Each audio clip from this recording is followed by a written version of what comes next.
Les gars, aujourd'hui, j'ai besoin de vous. Je ne pense pas exagérer en disant que le sujet dont on va parler, c'est à portée globale. C'est vraiment à portée mondiale pour le coup. Alors, je voulais vous parler d'un projet qui me tient à cœur, qui est très important, surtout qui s'est fait dézinguer par certaines personnes.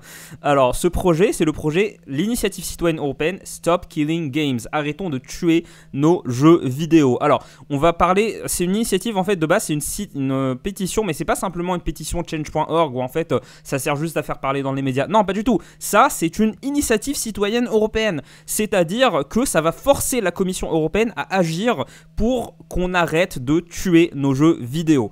Alors, Stop Killing Games, Stop Destroying Video Games, ce que vous voulez. L'initiative, le site s'appelle stopkillinggames.com. C'est dans la description. Franchement, les gars, j'ai besoin de vous. Moi, je ne suis pas citoyen européen. Je ne peux pas signer cette pétition. C'est une pétition. Une fois qu'elle est signée, ça va forcer la Commission européenne à arbitrer. D'un côté, il y aura les signataires de la pétition. Donc il faut 1 million de signataires, on ne les a pas atteints. Je sais qu'il y a des rumeurs qui disent qu'on a atteint les 1 million de citoyens.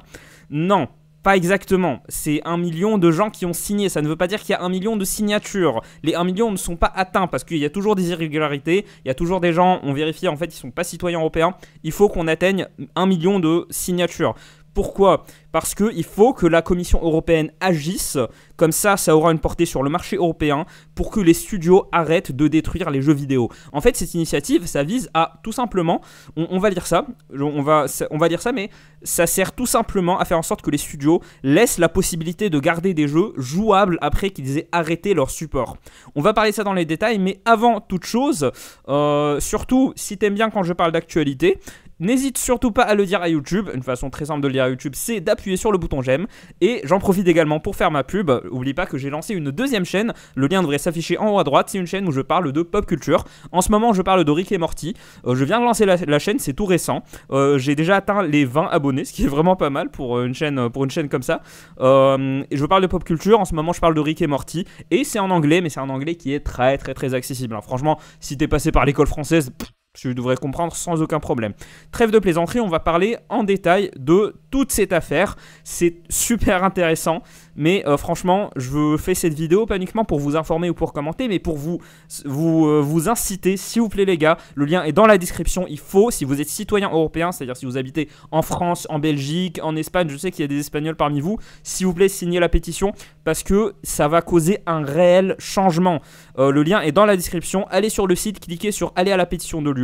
Le site est en anglais, mais moi je voulais partager en français. Sinon, c'est en français, il suffit de dérouler le menu déroulant là pour sélectionner les langues. Et ça va vous mener à cette page. Stop Destroying Video Games, stop à la destruction des jeux vidéo.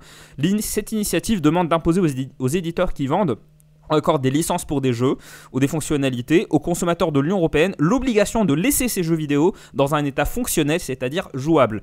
Plus précisément, l'initiative vise à empêcher le blocage à distance des jeux vidéo par les éditeurs et à fournir ensuite des moyens raisonnables de faire en sorte que ces jeux continuent à fonctionner sans la participation de l'éditeur.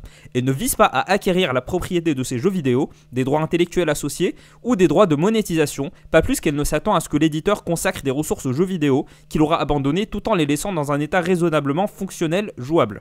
C'est une initiative citoyenne européenne, c'est un mécanisme qui est prévu dans les traités et ça va obliger la Commission européenne à traiter cette question. D'un côté, il y aura les 1 million de citoyens qui auront signé et qui voudront que la Commission européenne impose aux éditeurs de jeux de laisser les jeux jouables même après que les éditeurs les aient laissés tomber.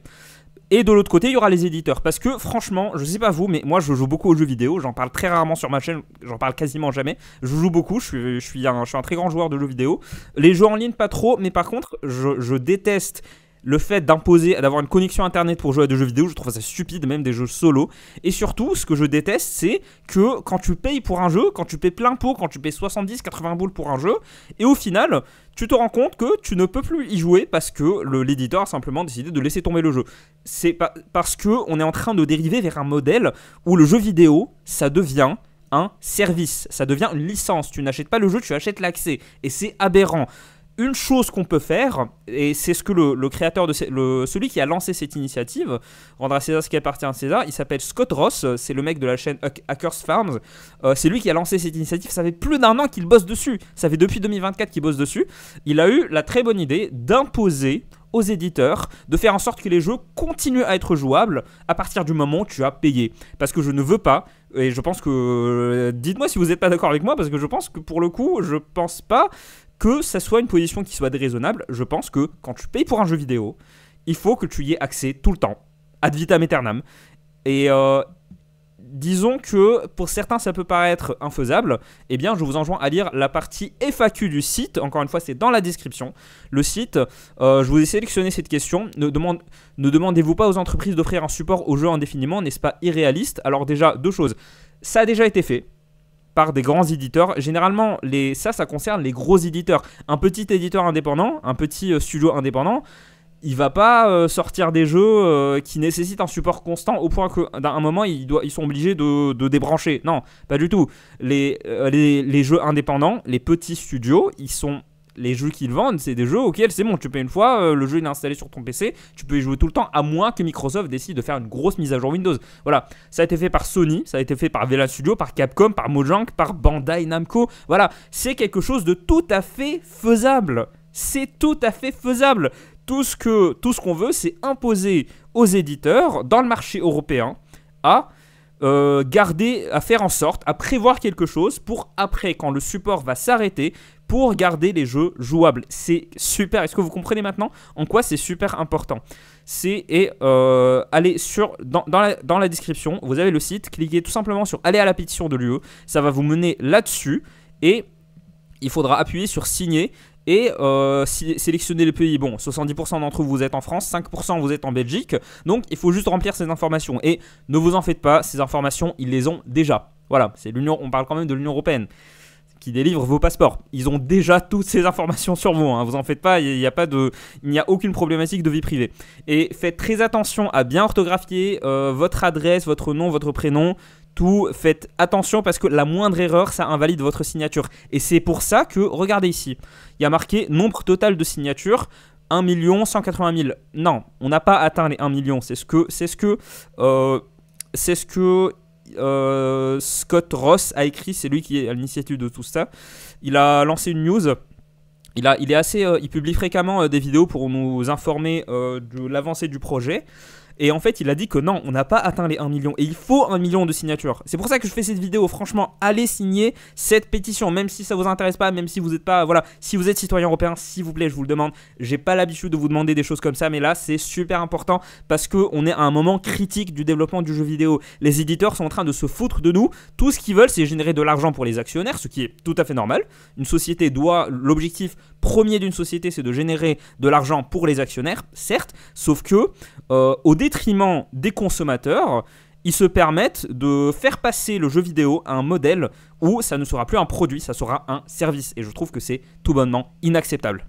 Je sais que la plupart d'entre vous, vous êtes soit français, soit belge. Alors désolé pour ceux qui habitent comme moi, qui habitent en Afrique, ou alors les Québécois. Je sais qu'il y en a... Salut à vous les Québécois, je pense à vous.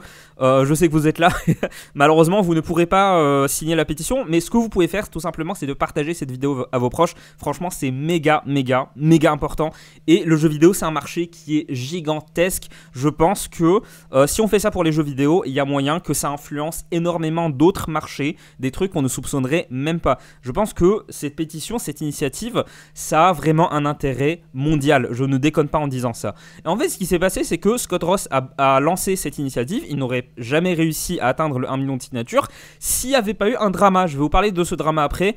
Franchement, ça m'agace parce que ce qui s'est passé, c'est qu'on a eu ce mec qui s'appelle Pirate Software, qui s'appelle Thor. Sa chaîne, c'est Pirate Software. Donc, son nom d'utilisateur, c'est Thor. Ouais, je sais, c'est un peu malaisant, mais bon, personne n'est parfait.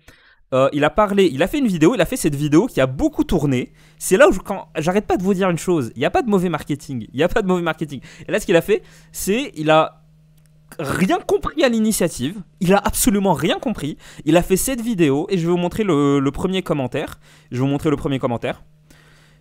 Tu peux prendre non.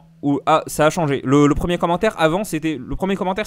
Ah, vous voyez les gars, c'est pas parce que quelqu'un parle avec certitude, avec assurance d'un sujet qu'il a raison. C'est pour dire, le mec, il n'a absolument rien compris. Il a parlé de ça, il a été franchement très impoli. Il a été... méchant. Il a été vraiment, il a été mais pas correct du tout. Il a dit que cette initiative c'était nul, c'était de la merde. Il a dit que il allait que non seulement il est contre, mais qu'il allait activement décourager les gens à le faire. Ce qui fait que on est sur le point d'atteindre le 1 million de signatures. Encore une fois, les gars, on peut atteindre les 1 million de signatures grâce à vous. Franchement, faites tourner cette vidéo, signez la signature, signez la pétition. Si vous êtes citoyen européen, c'est très important. Encore une fois, je sais que beaucoup d'entre vous sont font très attention à leurs données privées. Toutes les informations que vous allez remplir, ils les ont déjà. Si vous voulez une preuve, toutes les signatures sont vérifiées. Bah, ça veut dire qu'ils ont déjà vos informations, sinon ils pourraient pas les vérifier en fait. Voilà. Donc ce mec, Thor, il a rien compris à cette initiative. En fait, il pensait que ça allait forcer les studios à maintenir un support, une maintenance constante pour leur jeu. Pas du tout, absolument pas. Non, pas du tout. Ça n'a jamais été ça. Il a super mal parlé de trucs, et ce qui fait que maintenant, si vous écrivez son nom, si vous écrivez le nom de ce mec sur la recherche YouTube, bah en fait, tout le monde le déteste. C'est devenu la risée d'Internet. Tout le monde le déteste. Maintenant, il est en pleine descente aux enfers. Le mec, tout le monde le hait. Parce que il ne veut pas. En fait, tout ce qu'il pourrait faire, ça pourrait se résoudre très facilement, cette controverse, qui ne devrait même pas en être une. Tout ce qu'il a à faire, c'est publier une vidéo dans laquelle il se filme en disant « Bonjour, je suis désolé les gars, j'avais mal compris Stop Killing Games, je l'ai mal représenté, j'en ai mal parlé et j'ai été très dur envers Scott Ross. Désolé, j'aurais pas dû. » Voilà, mais t'as même pas besoin de... Bon, en fait, je m'adresse à lui à la deuxième personne comme s'il allait regarder cette vidéo alors qu'il n'est pas francophone, mais bon, qu'importe.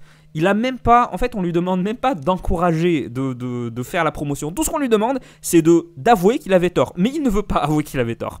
Tout le monde sait, en fait il s'est complètement ridiculisé parce que dans cette vidéo, en fait il montre des trucs, des slides, il montre une présentation de Stop Killing Games et 2 minutes après il dit « Wow regardez, Stop Killing Games ça veut dire qu'il va falloir faire ça » alors qu'il a montré une slide qui dit explicitement « Ce n'est pas ça qu'on veut faire ». Voilà. Sauf que ça a causé un effet Streisand, un des effets Streisand les plus marrants que j'ai vu de ma vie. Un effet Streisand c'est quand tu veux effacer quelque chose d'internet. Généralement c'est d'internet, et du coup le fait que tu essaies de t'en débarrasser, ça fait que les gens en parlent encore plus, ça a provoqué cet effet là, ce qui fait que maintenant il y a encore plus de gens qui sont au courant de cette initiative, et on a jusqu'au 31 juillet, on peut le faire, on peut atteindre les 1 million de signatures. Pour l'instant on ne sait pas exactement combien il y a de signatures, mais on n'a pas atteint les 1 million, on peut les atteindre, il suffit de partager cette vidéo. Que vous soyez gamer ou pas, que vous soyez quelqu'un qui joue aux jeux vidéo ou pas, franchement... C'est pas vraiment une question de jeux vidéo à ce stade, j'aurais dû dire ça au début. C'est pas nécessairement une question de jeux vidéo, c'est une question de respect du consommateur. Et c'est ça qui m'a beaucoup étonné quand... Moi j'étais très fan de Thor avant qu'il se ridiculise comme ça. En fait moi ce qui m'a vraiment dérangé, j'ai trouvé ça pas logique, c'est que de base lui, il est développeur de jeux vidéo, il était connu pour être toujours du côté du consommateur. Et là on a un truc qui protège le consommateur, et je pense que ça va affecter d'autres domaines, on pourra en parler plus tard. Je pense qu'il n'y a pas que le jeu vidéo qui est prévu qui sera affecté là-dedans. C'est une question de respect du consommateur. Il y en a marre de l'économie de service. Il y en a marre de je paie un accès pour tel truc. Non, on veut posséder des choses. Il y en a marre de tu ne posséderas rien et tu seras heureux. Non, on veut posséder des trucs. On veut continuer. Et la pétition demande juste un tout petit peu. Demande juste à ce que des éditeurs qui ont très largement les moyens de le faire prévoient que des jeux ne soient pas détruits. Qu'en fait on n'est pas payé pour rien. Voilà, c'est une question de respect du consommateur. Et c'est pour ça que j'en parle aujourd'hui. Encore une fois, s'il vous plaît, je vous demande très rarement d'aller sur des trucs, mais là, c'est d'intérêt public. Il n'y a aucune raison de ne pas soutenir Stop Killing Games. Franchement, si vous pouvez le faire, ça serait incroyable de votre part. Moi, je ne suis pas citoyen européen, je ne peux pas signer la pétition. Tout ce que je peux faire, c'est en parler sur ma chaîne et je vais en reparler. Dites-moi si vous voulez que j'en parle plus en détail parce qu'il y a plein de ramifications à cette affaire. Franchement, au niveau juridique, c'est super intéressant. Il y a plein de ramifications. Si vous voulez que j'en parle encore plus, n'hésitez pas à me le dire en commentaire. En tout cas, je vais sûrement faire une deuxième, peut-être une troisième vidéo là-dessus. Moi, je vous dis à cet après-midi pour la prochaine vidéo. Salut!